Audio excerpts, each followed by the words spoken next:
Hello student, বোর্ডে যে প্রশ্নটা দেখতে পাচ্ছ সেটা মাধ্যমিক 2024 সালে 2 নম্বরের প্রশ্ন এসেছিল। চলো এটা আমরা সমাধান করি।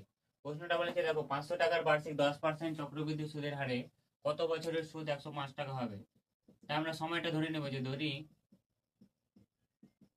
500 টাকার বার্ষিক 10% চক্রবৃদ্ধি সুদের হারে n বছরে সুদ 105 টাকা। তাহলে আমরা লিখবো যে প্রশ্ন অনুসারে কি লিখতে পারি আমরা, যে আমরা সূত্র জানি পি ইন্টু 1 + r/100। পি এর মান কত? 500।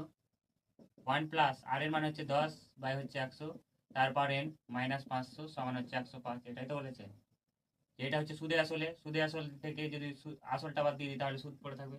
তাহলে 500 1 প্লাস 1/10 তারপর n সমান হচ্ছে 105 প্লাস হচ্ছে 500।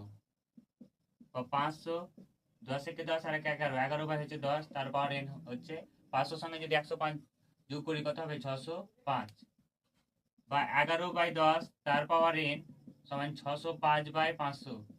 5 100 500 121। তাহলে আমরা কি পাচ্ছি দেখো, 11/10 তার পাওয়ার n সমান হচ্ছে 121/100 বা 11/10 তার পাওয়ার n।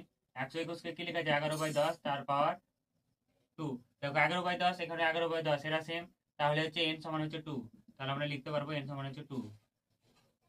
তাহলে লেখো যে 500 টাকার 2 বছরে 500 টাকার বার্ষিক 10% চক্রবৃদ্ধি